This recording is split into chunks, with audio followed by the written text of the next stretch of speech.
Canada, Korea's strategic partner since 2014. A country that developed upon diversity and multiculturalism, Canada celebrates the 150th anniversary of Confederation this year.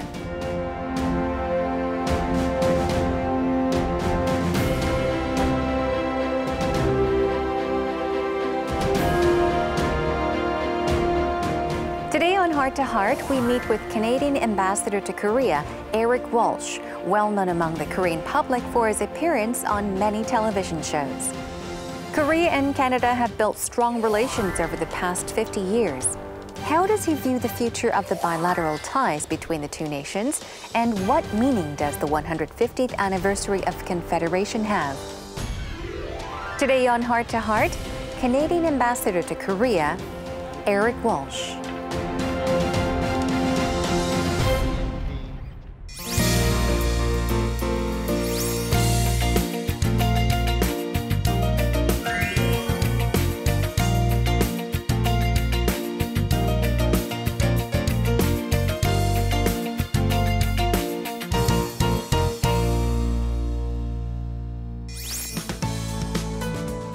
Joining us in the studio today is His Excellency Eric Walsh, Canadian Ambassador to Korea. Thank you so much for joining us today on Heart to Heart. Oh, thank you so much for inviting me. It's a real great pleasure to be here. I've been the ambassador now for about 2.5 years, so I'm sorry it's taken me so long to come and join you here at the studio. Well, thank you for finally coming to join us. Now, I understand that this is a very meaningful year for Canada, as 2017 marks the 150th anniversary of Confederation. I read somewhere that Canada 150 events, I mean, they have been held all throughout the year, all year long across the nation. So please tell us about Canada Day, perhaps when it is, what meaning it has to Canadians, and how Canadians celebrate the day. Sure. So Canada Day is July 1st every year, and on July 1st, 1867, that's when the provinces of Canada came together to form the nation of Canada for the first time. So this year we're celebrating the 150th anniversary.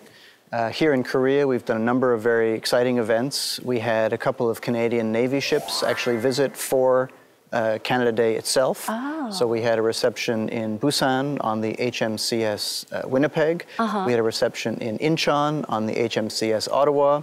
And we had a very nice reception as well here in Seoul at the Four Seasons Hotel, which is, after all, a Canadian-branded hotel. We've done a lot of other things. We were the guest country at the Busan Short Film Festival in April this year, so we had a lot of interest there. We had some virtual reality demonstrations as well, which was really interesting. We sponsored, in conjunction with a newspaper and an airline, the short story contest for youth. Youth had to submit a story on the theme of 150, but it could be any meaning of that number 150. And in fact, we just published the winners recently. Oh, that's wonderful. And wow. so 30 of the 200 entries won a prize, which is really, really great. And then we're celebrating as well with our neighborhood in Seoul. Our embassy is in the Jeongdong neighborhood. And so the district of Seoul has the Jeongdong Culture Nights. Yes. So earlier this year, and again this week, we're joining with our neighbors to celebrate the history of this neighborhood. It's a very important neighborhood for the diplomatic community in Seoul, and it's a beautiful place, lots of trees, lots of old buildings right behind one of the big palaces. And so we're inviting everybody to come into the embassy and see Canada for themselves. Oh, wow. Sounds exciting. I mean, you have held events from the beginning of the year. So you have so many events. You've completed, you're working on some right now, and there are more to come. Oh, and one last question about the badge you're wearing right now. Oh, yeah. Yes. Could you tell us about the badge? So this is actually the Canada 150 logo. As you can see, we have it on the flag here as well, and on the cup out there. This was actually designed by a Canadian student. And this is the symbol for our 150th anniversary. And as you can see, all the different colors are meant to show the diversity of Canada. that's something that's a little bit different from our standard flag is just one color. Yeah. So we tried to make it a little bit more colorful to show that diversity to celebrate our 150th. Very nice, very nice. Canada 150. Could you also tell us about the Indian Classic? Yes, well, I should have mentioned, that's one of the big projects we're working on. That's going to tie Canada 150 this year with the Olympic and Paralympic Games next year. So if you go back 65 years now to the Korean War, Canada was one of the many countries that contributed troops to the United Nations effort to defend South Korea. And of course, the Canadian soldiers who were on the front lines in the winters of 1952 and 53, they saw that the river behind them, the Imjin River, had frozen over. And what do Canadians do when they see a frozen river? Well, they arrange to get hockey equipment and sticks and skates and goalie pads and nets, and they actually played hockey on the river in the middle of the Korean War in the winters of 1952 and 53. So fast forward to this coming January. It will be the 65th anniversary of these games that were played back then. And we have worked with the city of Paju, which is up near the border where the Imjin River is. Yes. We've worked with the Pyeongchang Organizing Committee for the Olympic and Paralympic Games to put this as part of the Olympic torch relay, which will be going around Korea starting next month. And we're going to bring in some veterans, including a couple who even played 65 years ago in this game. If you can imagine, they're in their 80s, and they're really excited about coming back to Korea and reliving this event 65 years later. You know, this is fitting in very nicely as well with the Olympic theme of peace. Peace, yes.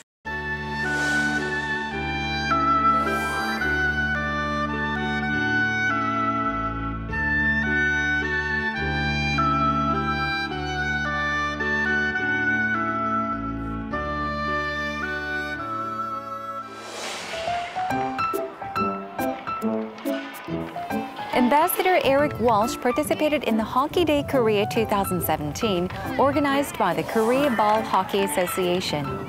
The aim of this event is to mark the founding of the Korea Ball Hockey Association, promote the successful hosting of the Pyeongchang Olympic Games, and broaden the horizons of domestic hockey. So this is Hockey Day in Korea. This is the second year they're doing this, and it's a great opportunity to get out in the fresh air, play some hockey, and also raise money for a charity, the Make-A-Wish Foundation. So a lot of Canadians are involved in this, Americans, other expats, but a lot of Korean youth are here as well, and it should be a really great day. This man is none other than the Korean national hockey team coach, Jim Beck, who has appeared on Heart to Heart.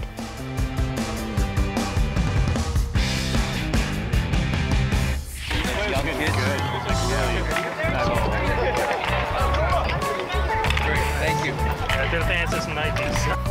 Oh yeah, Jamie Foxx, I know him, yeah. Yeah, I figured you guys probably ran into him. Yeah, when I don't know what these are, but I'm sure my daughter, I don't know how you... We're good friends. Oh, really? Yeah, we're good friends now. So It's good. it's nice to have a good friend in Korea. I think I met you 2 years ago, I think. I just arrived, it was the summer, and you were doing the clinic out at Tenin. Yeah.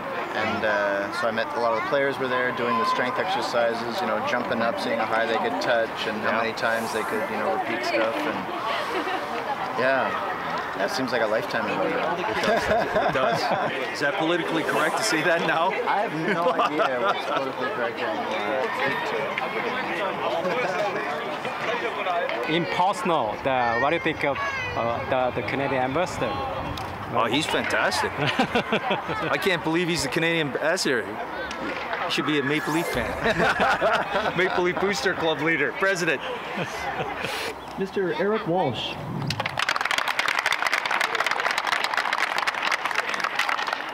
Thanks very much, Colin. 주한 캐나다대사 Eric Walsh입니다. 와주셔서 감사합니다. Where, of course, hockey is going to be playing a very lead role. I grew up playing hockey. Most people in Canada grow up with hockey. It's kind of in your blood. By being here today, we learn hockey skills, but we also learn to be good teammates, good people. 더 특별한 게 있어요. 누구죠? 네, 맞습니다. 옛날에. 감독님 사진과 사인이 들어있어요. 나중에 이것도 옥션으로 진행을 할 예정이고요. Mr. Walsh, he's Canadian ambassador, and also Mr. Jim Pag, the Team Korea ice hockey Team Korea manager, and they're also from Canada. As well to have the Canadian ambassador to Korea, Mr. Eric Walsh, who also joined in the event and was our honorary spokesperson last year. It just means so much to the kids and the parents and all of the volunteers here, and for what it means for Korea. We just can't say enough about what their presence means to us, today.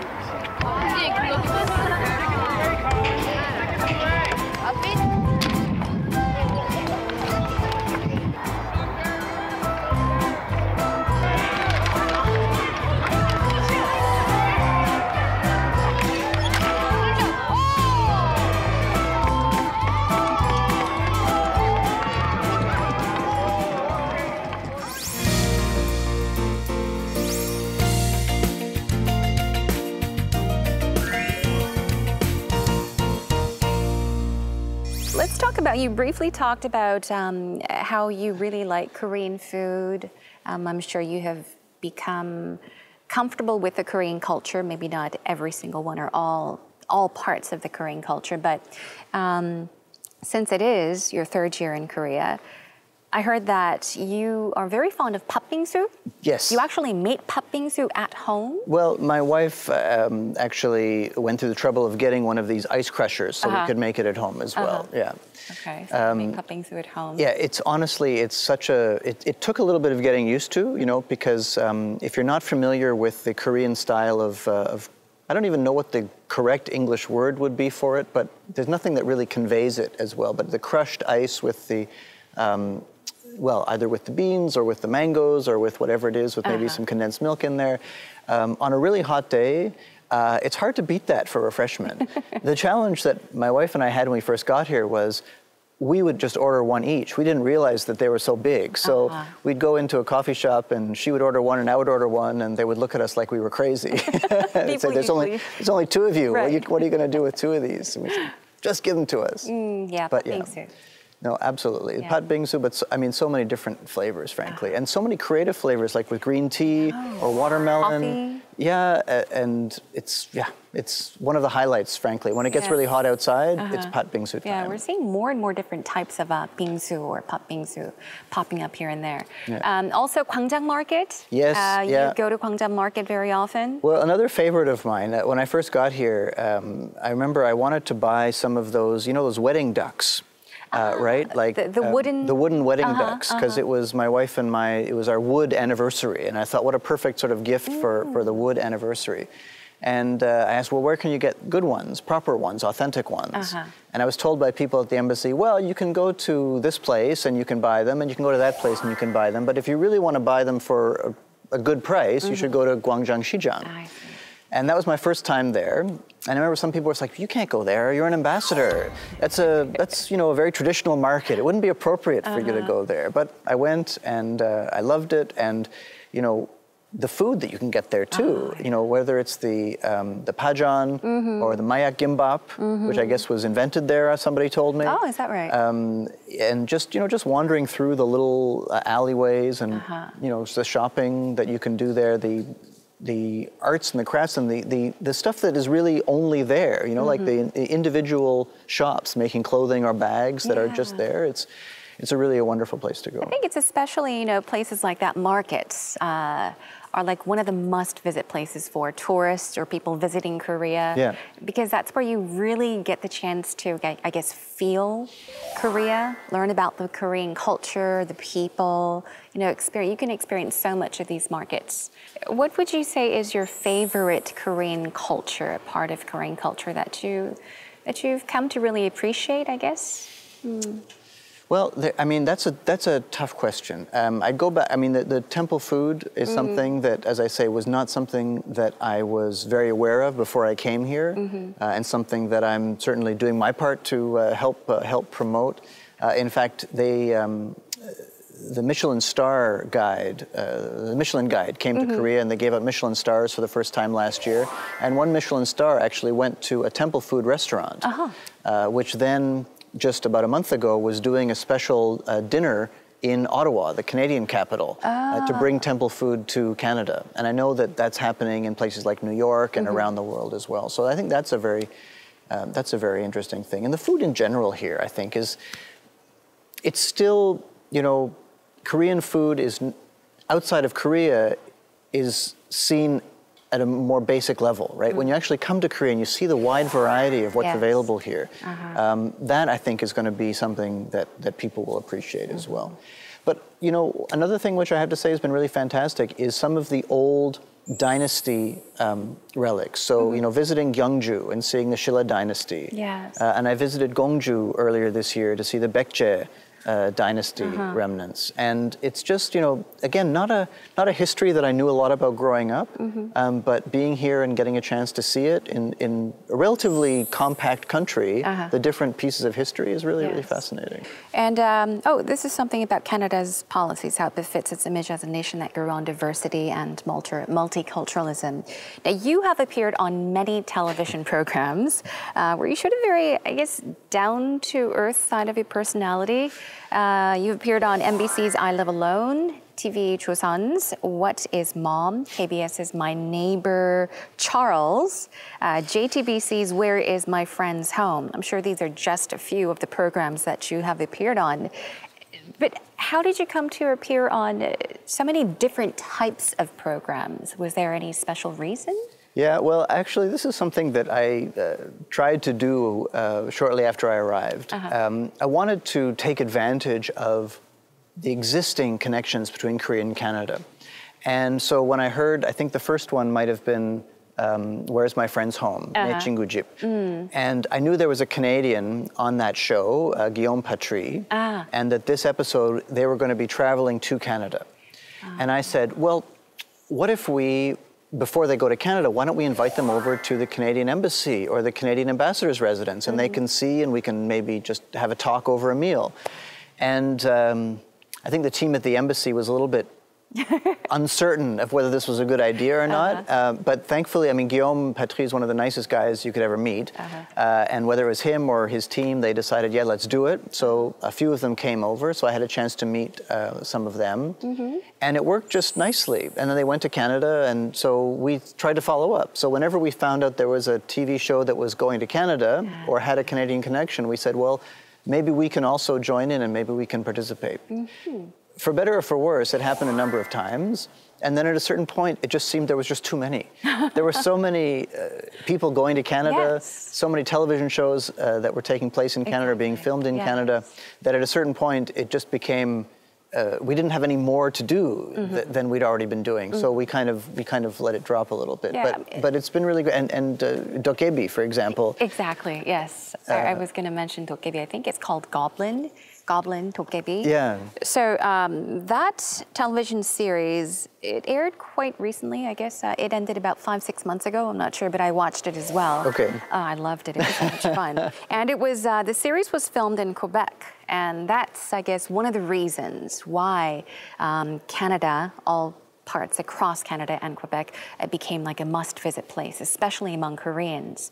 Now, which places would you personally like to recommend people visit when they go to Canada? Well, that's, again, a very tough question. Canada is so vast and diverse that basically whatever kind of experience you like to have while you're traveling, we can do it for you.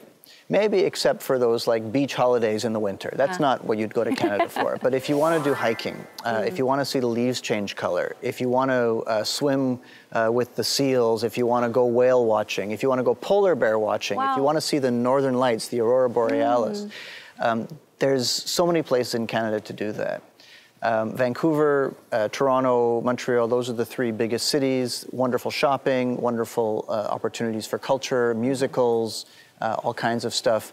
And the nice thing is, with so many air connections now, we have both Korean Air and Air Canada are flying once a day to Vancouver and once a day to Toronto. You can connect pretty much anywhere in Canada really easily. You're making it sound like people should at least spend a couple of months in Canada. Well, a short visit won't do it. Well, it is a kind of a long trip from Korea, of course. So just to go for a couple of days would kind of be a little bit unfortunate. But one thing I would recommend is don't try to do the whole country in one visit, because it is actually quite large. We've got about 10 million square kilometers of territory.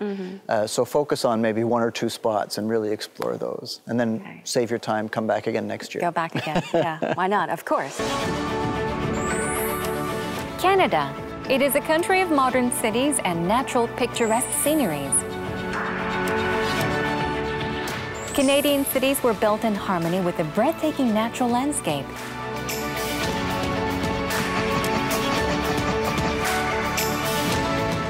Canada's magnificent natural landscape, which changes every season, draws tourists from around the world. Discover the beauty of nature in Canada.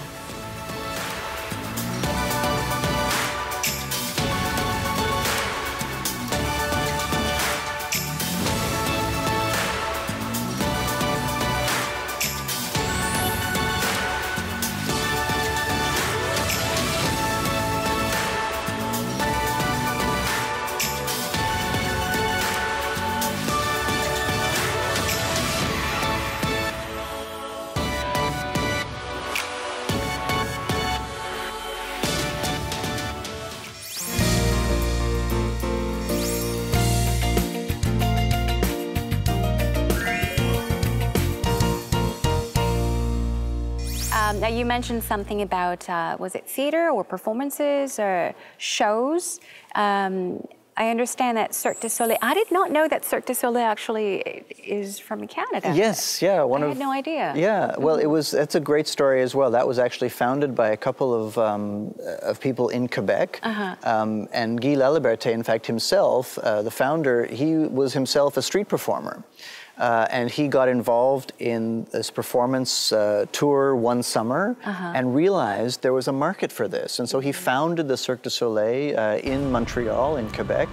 And every couple years they would have a show, and it's become so popular. They have permanent shows in places like Las Vegas and in other parts of the world, and touring shows that go around. And so another highlight for me here was that Quidam came back to Korea in the fall of 2015. I got to go and see the show, but I also got to go backstage afterwards and meet the performers who then put their costumes back on so I could take pictures with them.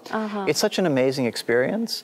I really recommend that people get a chance to see it if they can. It's a nice combination of music and dance and some of the amazing athletes too, frankly. Yes, they're amazing. I went to every one of the shows when they came to Korea as well. Okay. Yes. Oh, great. I mean, I loved every single show I went to. Because even when we were preparing for today's shoot, we were in the studio, the makeup room actually, getting our makeup done. And I think I overheard you saying, okay, you could do my makeup like a clown from Cirque du Soleil. And it kind of reminded me. I remember I have a picture of myself with Boom Boom, who's one of the 2 clowns from Quidam. And he also, like me, is a little bit follically challenged. And he has this white face with these blue eyes. And I thought, well, maybe I could look like that. But they talked me down. Now, what do you hope to achieve during your tenure as Canadian ambassador to Korea? That's a big question. So basically, I'm not a kind of guy who has, big plans. I want to get this done and that done. I'm the kind of guy who wants to be able to hand things over successfully. After my time here, I want people to be able to look back and say, he did what he had to do. He left the place in as good or better a situation than he got it. Obviously, some of that's outside of my control. But given the specific timing, with the Imjin game coming up in January, with the Olympics and Paralympics coming up in February and March, we're going to have a lot of Canadians coming here in the next few months. And so I'm really hoping we can get through that. We can have a good, successful games. Canada can do well. Korea can do well. We can all celebrate together. All right, well, Canada and Korea have built a strong relationship, but I would have to say thanks to you, thanks to your arduous efforts. The relationship will only grow stronger. We hope that it'll only grow stronger in the near future. We'd like to thank you once again for joining us on our program, and we hope that in the future we'll have another chance to have you on our show. I would like that very much. Thank you so much for having me. It's a real honor to be here. 감사합니다. 감사합니다.